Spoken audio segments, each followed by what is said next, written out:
itong resulta or update ng GAA 2025, no, sa Supreme Court with Attorney Topacio. Pakinggan po natin. I just want to show you the place where I'm living. This is it. Ayan. Kikita po ninyo. Nasa 22th floor. Mga tao sa ilalim. Sige, pakinggan na po natin, mga kakapyot. Huwag niyo pong kalimutan mag-subscribe, like, and share po sa aking vlog. Okay, let's start.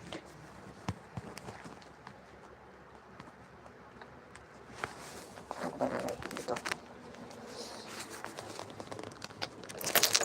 Ayan po, pakinggan niyo lang po.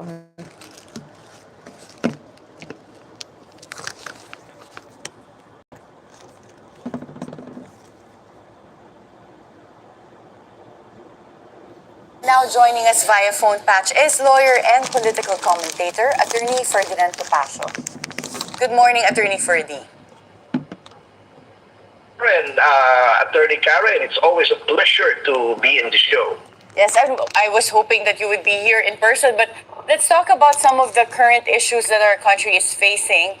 One of them is the case that you filed along with also members of Congress and a Citizens Crime Watch group on the budget.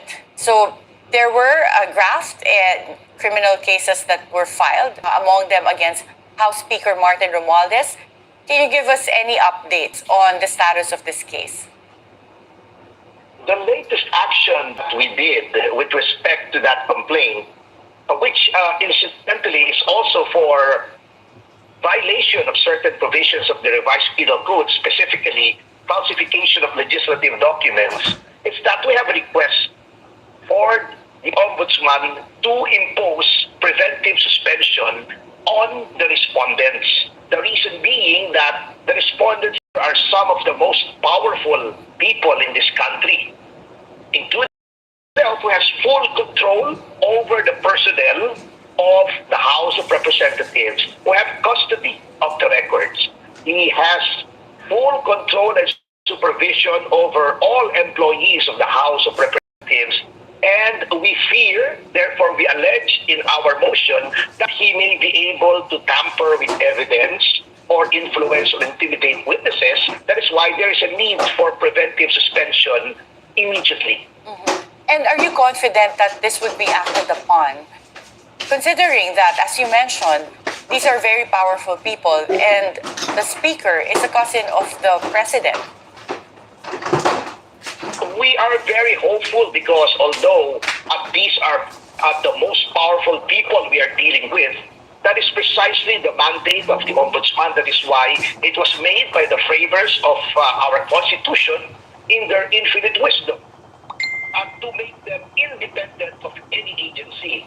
And the Ombudsman himself is answerable only in case of impeachment. And we are hopeful that notwithstanding this fact that we are dealing with influential people, that the Ombudsman will exercise his constitutional prerogative and be unfazed by the challenges that may lie ahead when dealing with people or personages of such a high office.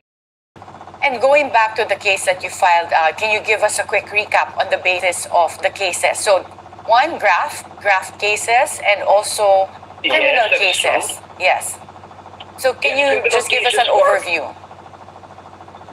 The overview is that we allege that in at least 12 different instances,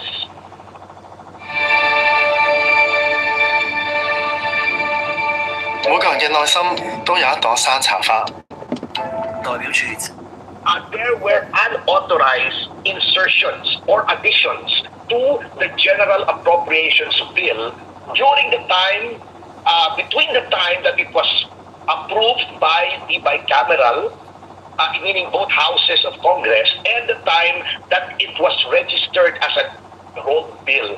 Because as approved by the Senate and the House, the budget contained certain provisions which provided for zero budget for certain matters. Mystically, between the time that it was approved and the time that it became an enrolled bill and transmitted to the president for his signature for it to become law, there were insertions to the tune of around more than 200 billion, which we think, well, with respect to the amounts, we leave it to the question of that, the validity of that, we leave it to the existing or the pending case before the Supreme Court. But with respect to the criminal liability of those who were responsible for such insertions, we will have to take that into account. That is why we went to the office of the Ombudsman. Okay. And from what I understand, the cases also include among the respondents some John Does and Jane Does. Why is that? Because, of course, in the natural course of things, compañera, the respondent, the speaker, the chairman of the appropriations committee, the other respondents would not themselves do the insertion. That would be absurd. Of course, they will have to issue the order to their subordinates to make those insertions. Since we have no way of ascertaining their identities, because we have been stonewalled by the House of Representatives, it took us a long time to get information even on a copy of the enrolled bill, a copy of the General Appropriations Bill, which is the same complaint aired by Senator Pimentel when he said that he was already a senator and yet he was in the dark as to what the technical working group was doing. So at this point we have no way of ascertaining identities. We are hopeful that the Ombudsman, with its vast powers of summoning people, issuing subpoenas, duces tecum, and ad testificandum, would be in the best position to know the identities of these personalities who were ordered by the respondents to make these insertions. Okay. And it's clear that the basis for the case on the revised penal code is because of the alterations on public documents. But what about the graft cases? What are the basis for this?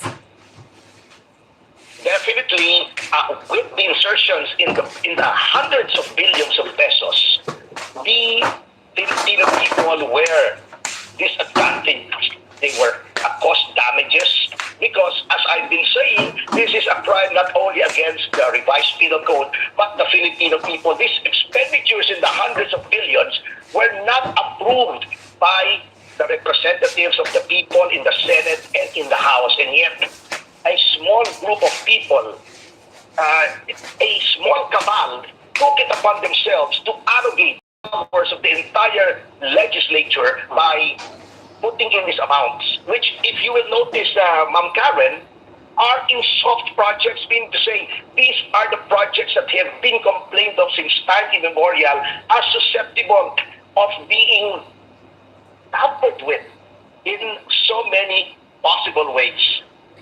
And what is the status of the cases that you filed? Has it gone forward with the preliminary investigation? We are praying that progress be made because it's been almost a month, I believe, since we filed the case, and we are awaiting eagerly the action of the Ombudsman, as I'm sure the Filipino people are also awaiting for this action. They want to know the truth, and we are thankful for programs such as yours, compañera, which keep this issue alive because, sometimes we Filipinos are notorious for the so-called linas open mentality. Hope that this issue will be sustained, not for anything else, not for any political effect as they are accusing us of, not for any diversionary tactic that they are falsely accusing us of, but for the interest of the people. These are taxpayers' money that we are dealing with. Money, hard-earned money that the Filipino people have paid to the government for the government to use for their benefit and in their service. And these are the funds that we fear are being wasted on useless projects. And Attorney Ferdy, are you confident on the merits of this case?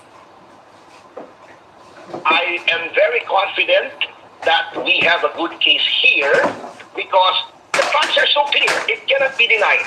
There are blanks as approved by both houses. And then these blanks suddenly had entries when they reached the president. And in fairness to the president, he may have been blinded by some people around him. I do not attribute any malice to the president with respect to this matter. I think the fault lies squarely within the House of Representatives, the House of Origin, where all appropriations bills emanate, and that was before they transmitted the same to Malacanang for it to become law under the process provided for in the Constitution. Thank you so much, Attorney Ferdy Topacio, and we'll certainly continue to get updates from you. Yes, it's been my pleasure. Thank you very much. And to you and to all your listeners and viewers, God bless. Thank you. Okay, thank you din po sa inyong panonood. Sana patuloy nating subaybayan ang mga nangyari sa ating bansa. Alam niyo naman po ngayon na grabe na po at hindi na po makakaya ng sikmura natin o ng sikmura namin as OFW ang mga nangyayari sa mga pinagagawa nila ngayon. So thank you so much. Mamaya ulit, sana maging successful po ang petisyon nila at mapanalo sa korte at mahatulan ng mahatulan sina ang administrasyong ito at ang iba pang mga katiwali niya, no, na nanluloko sa mga Pilipino. Salamat, and don't forget to subscribe, like, and share. Mamaya na naman po ulit. Thank you so much. Bye-bye.